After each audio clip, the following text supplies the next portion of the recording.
going to just kind of start my way through the list. There are a few questions definitely for Brian and Mary and Mike.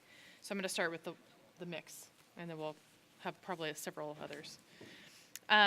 First question, I'm going to say this is for Mike and Brian in case both of you potentially have feedback on this. Is there any data that shows that leads converted by an email have a higher lifetime value than customers converting from other sources? Not that I've seen. Oh, is your mic? Do you still have your? I put it back. Oh. Let's get you hooked up. Sorry about that. That's okay. He said not what he's seen, and I agree with him. Okay. I think there's a way you can definitely test that, but I haven't been in a position to. But I definitely think, if you're following your leads and you're understanding who they are, you can follow their path as they go along and they're converting on other things, whatever the case may be. So there's definitely a way to do it, but I've never seen it done. If you're tagging your people when they come in, how did they come in?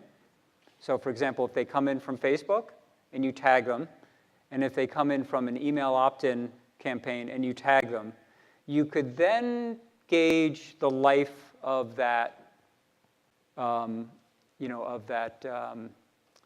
subscriber, just simply through examining the data within the email service provider. So yeah, you could do it. I just haven't seen any empirical data on it yet.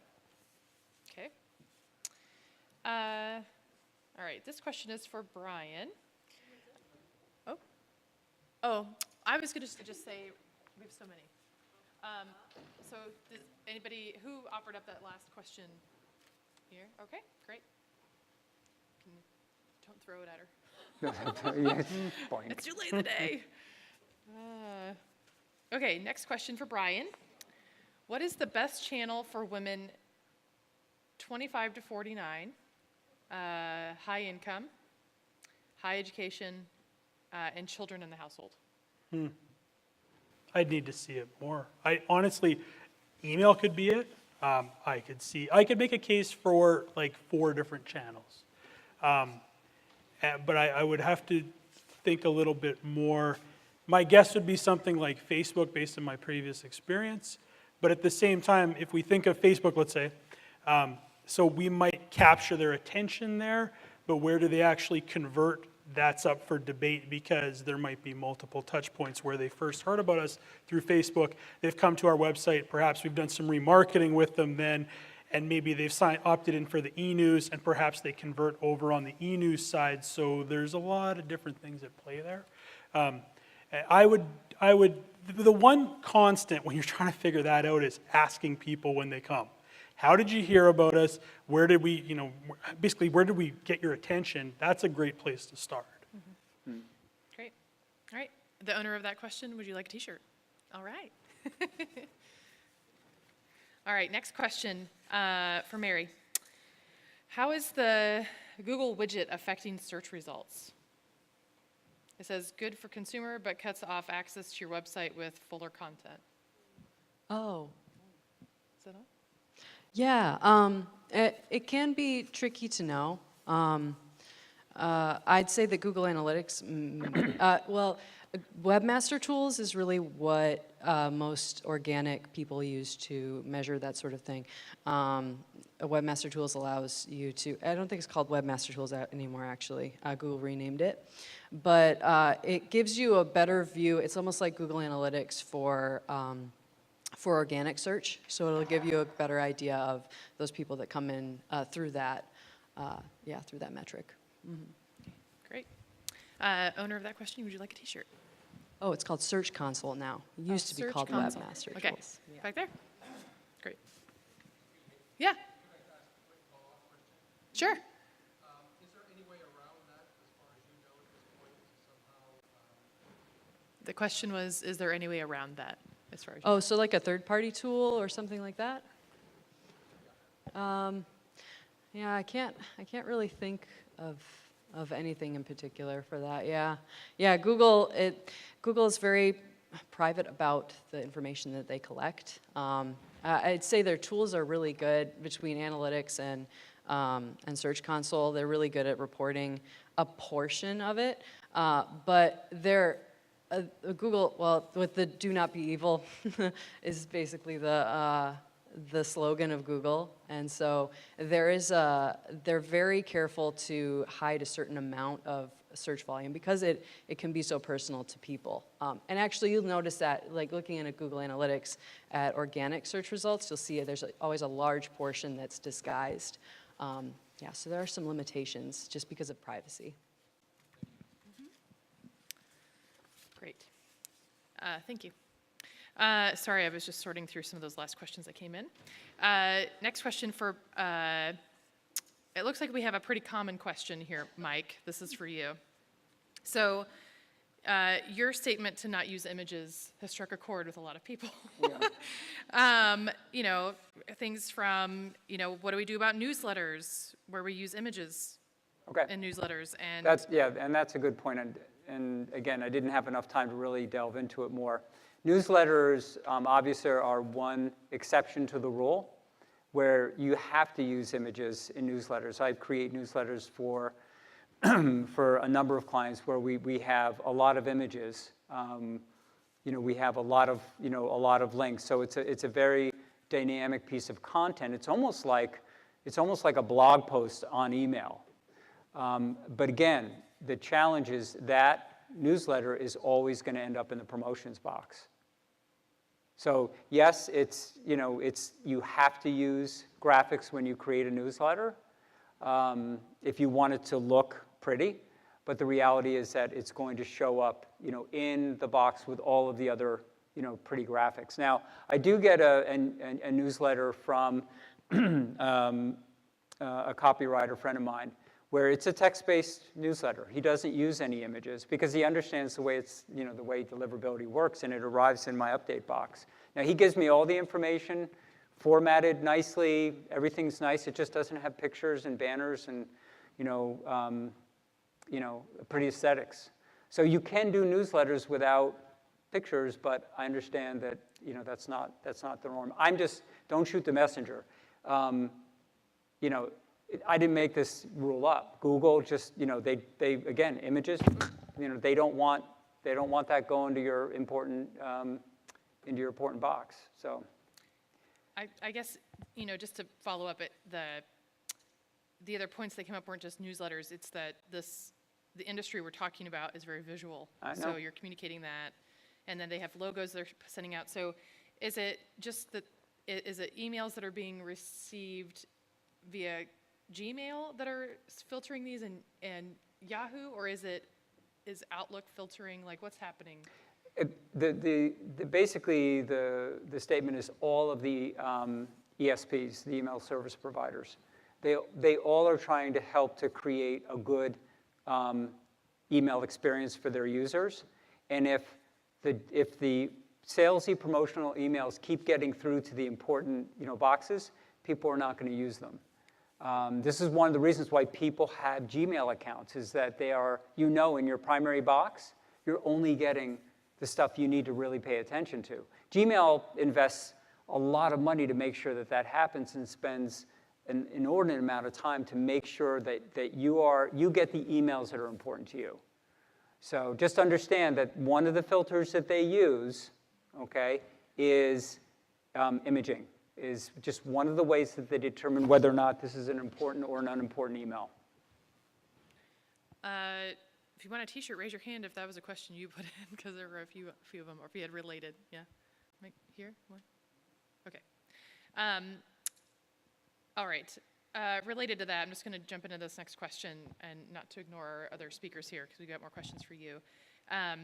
So how do you then get emails into an inbox where it will be delivered? So this might be more like strategies, not just not having images, but are there certain words to avoid in a subject line, for example? So the primary email platform I use is a company called Entreport. It's a very, very high-powered email marketing program. Most of the good ones will have a spam calculator in there that will basically evaluate every single word in your email and will score you.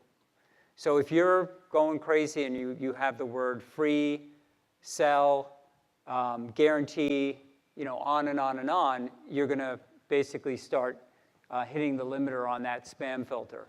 All right. So it gives you a very good indication of, how salesy does that email sound, and at least the platform that I use. I mean, it really is important to make sure that our emails are like at 0. We don't want that email to sound, like a sales email. But yeah, think about the words that are salesy. Obviously, in your headline, if your subject line is free and it's capped, that's it. That's an indicator. Sale with an explanation point. That's an indicator. Guarantee. All these things are, they're gonna trigger it. Okay, thank you. Does this answer that question? Oh, you want a T-shirt back there? Yeah. Okay, so Brian, thinking about content that we're sharing on social media, a lot of this is a question for me, so I'm reading it like me. Because Are you going to get a T-shirt too? No, I've been offered multiple. So if you go to the Facebook page or websites or look at social media channels for these theaters, many of them are using trailers that are provided by the distributors. But those trailers and sizzle reels or whatever may or may not be performing as well as some of the other sort of in-house generated content, maybe videos of an experiment being done by a science team member at the museum or something. Is there something they can do with the trailers that would be different, or are there other types of content that they could be seeking from distributors and producers to share? I think there's a lot of testing that would go into it. If you could get still images, for example, and you could, if we're talking about Facebook, do something up on Facebook where there's a few still images with some content, and you can click to see the trailer, and perhaps the trailer is housed on your website. That might be a different way to get in front of people. There's images, and if they want to learn more, they can go on. Then you can do other things like remarket to them, et cetera, because now you've got them on your website, and away you go. I think it always comes down to testing, and just like was mentioned here about testing emails, basically every time we post something on social, we're testing something. Time of day, how long the copy is. We've tested things like, let's put the link at the beginning of our post instead of the end of our post, or in between, the middle of our post. What can we do to try to change things there to see what ends up working a little bit better? So I think you're always going to have to test, and you're always going to have to try new things. But I'm sure there's rules around, here's the trailer, you can't chop it up into 1,000,000 pieces and take out little chunks of it. Is there a way to maybe work with the distributor and do something like that so it's more bite-sized? There's lots of things around there, but I think testing different things at different times is going to be a good way to start. Okay, great. Next question, again for you, Brian. What are the best strategies to grow your following on social media and keep it mainly local? So not necessarily growing followers who are brought from other countries. Or whatever. When you grow an audience on social, it's really based on content, and it's based on the message that you're putting out. So it's not that I don't want to grow my following all over the place, but if I'm putting out messages that are relevant to an event happening this weekend and it's Tuesday and I'm posting about it, that's going to kind of limit who might engage with that, and engagement starts to drive who's following you on social. So I wouldn't say that I'm creating stuff specifically to grow my local audience, because in general it's probably going to happen that way anyways. But it's built through your content and answering the frequently asked questions of the people that you're trying to target. So you can even do things like, if we're really aiming on that family approach or mom approach, are we answering the questions and posting on a regular basis talking about what it is that these people ask about? That's the best way to kind of shape your audience. And then there's also the paid side of things too. And if your objective is to simply grow your audience, then there's things on the paid side that you can do and target individuals in certain areas with certain interests as well. So. Okay. Owner of that question? I don't know. The strategies to... Got it? Okay, great. All right, next question for Brian. Much of our business is focused on driving attendance to events. I know that creating brag-worthy experiences has long-term benefits, but how do I help my higher-ups understand the value of investment in something that doesn't necessarily drive attendance to that event? Just show them lots of charts. Higher-ups loves lots of charts. That's all you have to do. I used to work in the government. I know how that works. No, I would say, I mean, the proof is in the pudding, and perhaps maybe we need to look at one of the competitors down the street and say, look what they're doing. Look how they managed to pull things off. And sometimes that's what we have to do. Even for my background, marketing the province of Alberta, when I used to work at the destination marketing organization there, we turned to other provinces all the time and said, look what they're doing over there, you know, through their messaging, et cetera, to show off what they were up to, and said it's working for them. Can we at least try it? And sometimes working with higher ups involves really, really small baby steps to get the point across. And when you make those baby steps, overproduce the data and the results and show them everything they want to show on the data and results side, and over time you'll start to be able to sway them a little bit. But if you go in with a big, huge plan and say, these are all the things I want to do, I know from working with higher ups, even working with some of our clients, they'll just say, that's too much right now. No, we're not going to do that. So let's just chunk this down into baby steps and overproduce. Not lie with your results, but overproduce, showing here's exactly what happened because of this. Imagine if we could do a little bit more and start to kind of work that way. Okay. Did I answer your question? Yeah, okay. Do you want a t-shirt? Okay. All right. Question for Mike. Don't multi-email sequences cause opt-outs? Actually, I think it's the opposite. What we've seen is that with multi-email sequences, we increase engagement with the audience. The main reason I think that it increases engagement is because when you are emailing, let's say you do a 5-email sequence, it's very doubtful that one person is going to see all 5 of those, simply because of what they're doing, what they're distracted by, where the email is landing. And you might be catching them with 1 or 2, maybe the final email. But we haven't seen any increase in opt-outs with an increase in sending. And this is a question I get from everybody. My clients are scared to death of emailing people because they're afraid that they're going to get angry with them. And it's actually the exact opposite. If somebody signs up and gives you their email address, they're expecting you to email them. They want to hear from you. They want promotions. They want to hear about specials that you're doing. They want to hear about what's going on at the museum. They want to hear from you. Speak to them. And don't be afraid that they're going to opt out. They will anyway. You're going to have a certain percentage that are going to opt out. But don't be afraid to email them often and use multi-email sequences when you're doing a promotion so that, you know, everybody sees it. Great. Owner, do we still have t-shirts? Yeah? Does the person who wrote that question about opt-outs? Yeah? No, you're set. Okay. Okay, next question for Brian. With really tight budgets to market, how does a theater change misinformation? So for the example of parking, the parking campaign, special nights, et cetera. I mean, you can do it through the production of quick and easy bite-sized content. You don't need to go into great detail to tell somebody something. If we can create a solid message about parking, for example, that's a couple lines long, and we have the ability to get it out through social or get it out through paid, I'd rather hit them multiple times with an answer than try to hit more people with a big, giant answer. So that would be one approach. Depending on your team, too, the PR avenue is a really interesting one, but it depends on what your team's all about and your budgets, et cetera, too. But sometimes it involves simply setting up searches and figuring out where those misinformation conversations are happening and going to that point and putting that out, as opposed to creating your message and trying to push it with all your might. So if the little fires are burning all over here, maybe we need to go to where the fires are. And that's something you can do through Google Alerts that's free. I mean, you don't need to go into a lot of detail there, but if those are burning out there, we might need to head right out there and solve it that way too.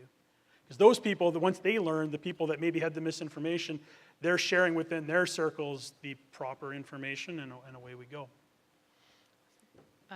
Owner of that question? Do we know where that came from?